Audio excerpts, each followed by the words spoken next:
Well, what's happening, and welcome back to a long overdue episode of the MMA Advice Series. Today we are covering a massively important topic that I believe a lot of beginners and even some professional fighters struggle with, and that's sparring etiquette. They really struggle with how to control themselves, with what intensity to throw at, or even controlling their ego in sparring too, which I believe is really holding people back, creating a lot of anxiety around sparring, and leaving a lot of development on the table. So today we're going to break down all the things that I've seen in sparring myself and from watching my students spar to try and avoid those anxieties and to try and get the most out of sparring so that you can maximise your development and your confidence in your new techniques. We're also going to cover, which is the most important thing, how to avoid escalations in sparring and then avoid those unnecessary gym wars where people are taking unnecessary damage or creating an atmosphere in the gym or creating an image for themselves that they're a bad training partner. Sparring, in my opinion, should be like a game 80 to 85% of the time, a chance to try your current and new skills in a live environment and try to build on those skills and try and test them against different bodies and different styles and different training partners and try and bring those into your overall game. When we're learning new techniques in the classes and we're learning new techniques when we're drilling, we really need to implement those in sparring to get the most out of them and to be able to truly do those when it comes to competition. So if you're in sparring and you're trying new things and someone's trying to take your head off, most likely you're going to not try those new things and just resort to your A game in fear of the consequences. So in my opinion, 80 to 85% of the time, sparring should be low consequence so people are able to maximize their confidence and develop their game. When you're learning new techniques, it's inevitable that you're going to be less effective.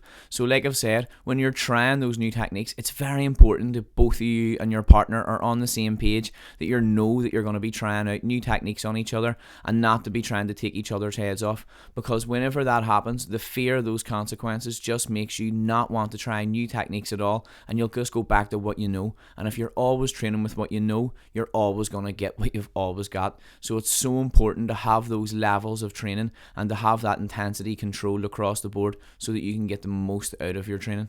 The Thais really understand this, and because they're fighting so often, they know that they can't be murdering each other in the gym because they're going to be taking unnecessary damage and the risk of injury goes up massively. They believe that they're just going to focus on technique and learning new techniques and keeping sharp that way and getting fit rather than trying to murder each other. It's also important to get the most out of sparring, that you're able to enjoy it and that you're not going to have so much anxiety. This is more obviously for beginners as well, but whenever it becomes that you're anxious in sparring or you think that it's going to become a fight every time you get in there, you need to learn that to get the most out of it, you need to enjoy it. And this is where it becomes so important that both of you are on the same page and that intensity is controlled so that people are able to develop and learn at different speeds. Beginners end up worrying too much about sparring instead of treating it like any other session. Now this is especially whenever it comes to adding in striking and MMA sparring, but this also applies to grappling and rolling. I know so many people that just want to drill but don't actually want to live roll in fear that they're either going to get hurt or they don't know how to control themselves. So I talked earlier about escalations. Basically, what is an escalation? It's when one training partner maybe ups the intensity and lands a hard kick or a hard shot, and then the guy goes, well, I'm going to try and get that one back, and they do the same, and then that just slowly builds and builds until it can completely get out of hand. And we've seen it many times with complete gym wars, and people are trying to take each other's heads off, and people have actually got knocked out in sparring and shaved a long time off their career. And this has happened across the board, that we've even seen this in professional, and this happens even with beginners too. Escalations are one of the main reasons why sparring gets out of control and out of hand and ends up, like I said, in a way where people are not developing and they're just fighting each other in the gym. Escalations happen at most when people start sparring with a temper or start sparring hard to try and mask bad technique. This obviously happens a lot at the beginner level, but it even happens at pro, and then this leads to a tit for tat, and then, as like I said, it escalates into complete gym wars. So we're going to talk today on how to completely avoid escalations. Now, that being said, hard sparring does have its place, especially when it comes to preparing for fights, especially at a higher level. And in my opinion, I believe a little bit at the beginning for whenever beginners or people are starting to move into that slightly intermediate level where they're maybe thinking about fighting and competing. I think it's important for them to go through some hard sparring to feel that intensity, to know if it's really for them, because you don't want to get into a fight or into a match and only have felt that high intensity when you're in there and you're surrounded by your friends and family. So let's get into some of the things that I believe can help you be a good training partner and avoid those escalations. Size matters, and this goes across the board. If you're much bigger than your partner, you need to really drop your intensity level and drop the power level, even more so than if you're going someone at your own size. And this also applies to the smaller person. Just because you're going with someone who's bigger than you doesn't give you a free pass just to unload on them and go as hard as you want. Because if you do hurt them, and that can happen, look at what happens. They decide then to escalate, and we're into a bad situation once again. A technique disparity, and this is where things can really get out of hand. If you're going against someone who you're much better than, it goes without saying that you need to work with them, help them out. Don't go hard on them. Don't try and take them out. Don't try and be a bully. So you got to work with people. This also goes both ways. If you're going against someone who is much better than you, don't try to take their head off because you believe they can take it, or they're a pro fighter, or you're maybe trying to show off how good you are, because this can really end badly. Because if they decide to do what you're doing, you can end up getting your bollocks kicked in. One other place where we can see the technique disparity causing problems and escalations is when we're having skill for skill sparring and one person's completely getting outskilled, so their partner decides to up the intensity to try and bring that gap back, so they start throwing harder kicks or harder jabs because we're getting outskilled, and that's completely out of ego and frustration. It goes without saying that we want to learn to control our power and pull our shots. If you can learn to control your power and pull your shots, you can throw almost any shot in sparring without fear of hurting your partner or without causing a retaliation because you've hurt them or they think that you're trying to take their head off. There's certain attacks and certain techniques like spinning attacks, jumping techniques that you need to be really careful with, as it's very, very easy to get hurt on these. All it takes is for you to throw a spinning attack and the person to come in at the same time to get that double impact, and a lot of damage can be done. Especially whenever we're throwing spinning heel kicks, a lot of the time there's no pad in there, or spinning elbows, which is something that goes without saying should not be being thrown within sparring unless you have elbow pads on. But these are the type of techniques where it's very hard to control the power, and if the person comes into it at the same time, it can cause a lot of damage. That brings us on to a very important topic then, is to have the right equipment. This goes with the sparring gloves in MMA. There's 3 levels to them in MMA gloves. You're going to see the pro gloves, then you're going to see the slightly domed gloves, which I'll put a picture up of here, and then there's even bigger ones again. Those ones that I showed the picture of there, those Fairtax gloves, I really don't like those for MMA sparring. They're great for grappling, for slipping in chokes, but when it comes to punching your friends with them, they can cause a lot of damage, and there's very little pad in there. So it's very important to look after yourself and your training partners by having plenty of good padded equipment on. And if you're going to throw elbows or knees or things like that, making sure you have elbow and knee pads on. So cover the areas you're going to strike with, and make sure that you have the right equipment whenever it comes to sparring. It's nothing as bad when you're going into MMA sparring and someone's wearing a pair of pro gloves and they're throwing punches at you. Now, this is a very important topic that I believe a lot of beginners really struggle with and could learn a lot here. Don't be afraid to tell people to take the intensity level down. Don't be afraid to tell people if you're sore or injured.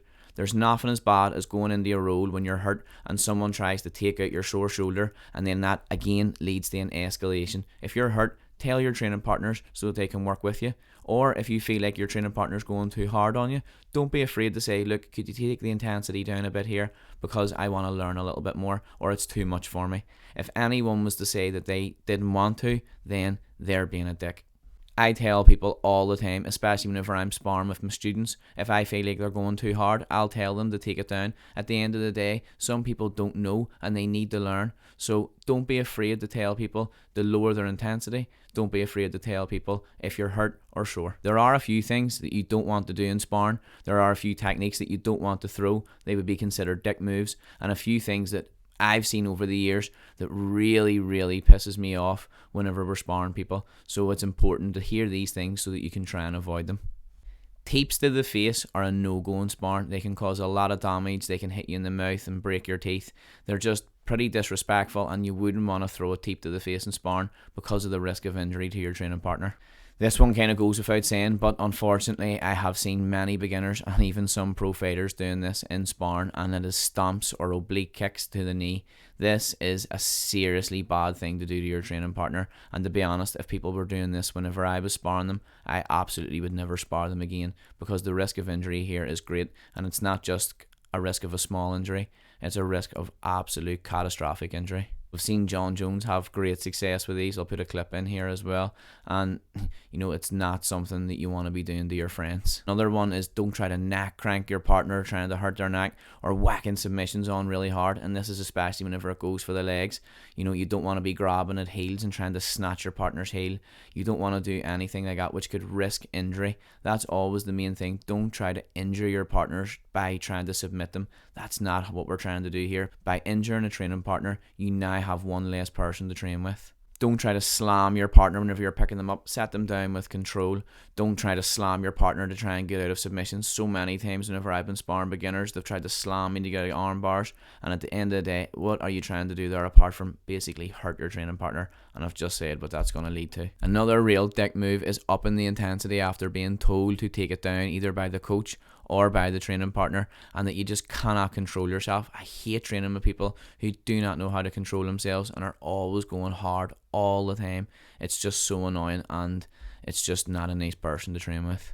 Here is one that is so annoying and really pisses me off, and it's when you're training with someone and when they throw some shots at you, they maybe come forward with a big combination, and as soon as you go to throw a combination back at them, they're like, whoa, hold on.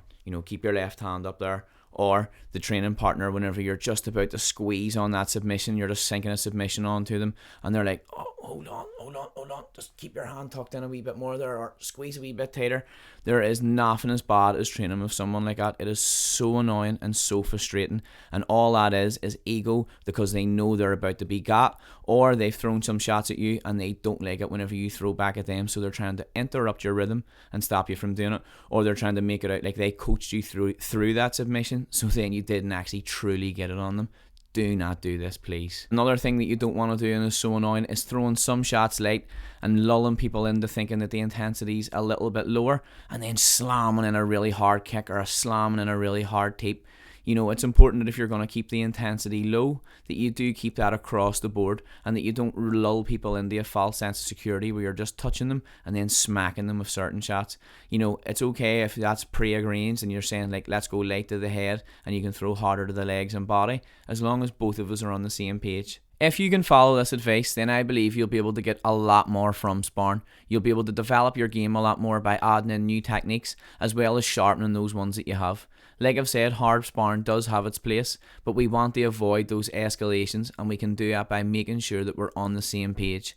I've said before about opening up communication and telling people if you're hurt or injured, and these are all massively important things that, like I said, keep everyone on the same page and avoid those escalations. So if you can follow this advice, you'll be a good training partner, be able to work with your partners, and be invited into more sparring sessions with professionals and things like that, because you're going to be good to train with, and also, like I've said, you're going to get the most out of your game.